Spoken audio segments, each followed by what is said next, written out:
कि हम सबसे कम पढ़े लिखे हैं। मैं अकेला तो कुछ नहीं कर सकता, लेकिन हम संगठित रूप से बहुत कुछ कर सकते हैं। किससे लड़ने की जरूरत नहीं है, किसी को गालियां देने की जरूरत नहीं है, कहीं कोई आंदोलन करने की जरूरत नहीं है, कहीं बड़े बड़े ये शामियाने लगाने के और खर्चा करने की आवश्यकता नहीं है। वही पानी, वही कपड़े, वही बच्चे और वही हमारे बड़े बुजुर्ग यदि विचार कर ले तो वो दिन दूर नहीं कि आगे आने वाले 20 सालों के अंदर हमारे जो गरीब परिवार, हमारे का मतलब मैं भील समाज का नहीं कह रहा, गरीब समाज किसी भी कैटेगरी का हो सकता है, जनरल का हो सकता है, ओबीसी का हो सकता है, एससी का हो सकता है, एसटी का हो सकता है। यही फर्क है सोकोमा और मेलो। मेलो को मेला बनाने के लिए हमारी वृत्तियां, बाबा साहब ने कहा, एक अंतिम बात मैं कहूंगा, एक देश के भीतर सिद्धांत दिया जाता है आर्यन इन्वेजन थ्योरी, आर्य भारत से बाहर से आए। और बाबा साहब कहते हैं कि आर्य कोई नस्ल भेदी शब्द नहीं है। ऋग्वेद के अंदर 33 बार उसका उद्धरण हुआ है और उसमें गुणवाचक शब्द कहा, गुणवाचक।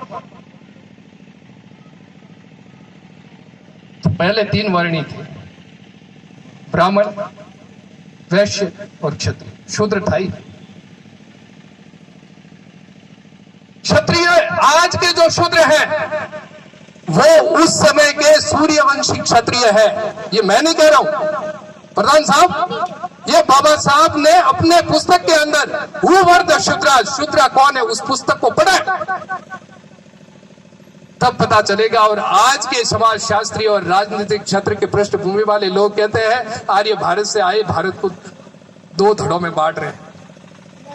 हमारे महापुरुष ने क्या कहा उस बात का भी तो करो, क्यों मुंह में दही जमा रखा है। और हमें भी जानना चाहिए हम और कोई नहीं, क्षत्रिय हैं, उस समय के सूर्यवंशी क्षत्रिय। और किन्हीं कारणों से ब्राह्मणों के कुछ राजा के 4-5 उस राजाओं के नाम है, उनके ब्राह्मणों के साथ में झगड़े होते थे, तो ब्राह्मणों ने उपनयन संस्कार और यज्ञोपवीत ये संस्कार छोड़ दिए।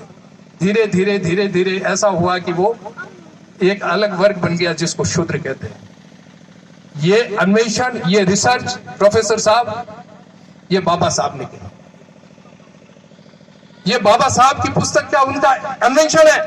और बाबा साहब खाली एक दलितों के मसीहा नहीं है, वो एक अर्थशास्त्री थे, समाजशास्त्री थे, नृशंस शास्त्री थे, एंथ्रोपोलॉजिस्ट थे।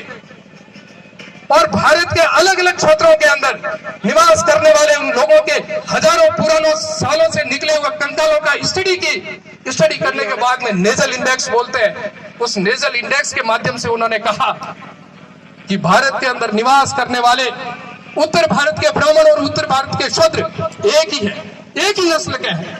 दक्षिण भारत के शूद्र और ब्राह्मण एक ही नस्ल के हैं। तो ये भेद बड़े षड्यंत्र पूर्वक देश के भीतर खड़े किए जा रहे हैं, हमको समझना होगा। हमारी वृत्तियों ने हमको पीछे धकेला,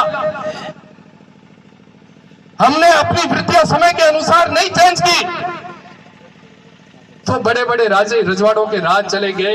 उन महलों के अंदर उल्टी लटकती हुई चमगादड़ें आज हम देखने को मिल रही है। अंदर सियार बैठते हैं और चमगादड़ों की बीटें बिखरी हुई पड़ी है उन राजमहलों के अंदर। किसी दंभ में, अहंकार में नहीं रहे। और जिनकी दुर्गति हुई है वो अपने गौरवान्वित इतिहास के पृष्ठों को पढ़े और फिर से उसी उत्कृष्ट शिखर पर पहुंचने के लिए हमको पुरुषार्थ करना पड़ेगा।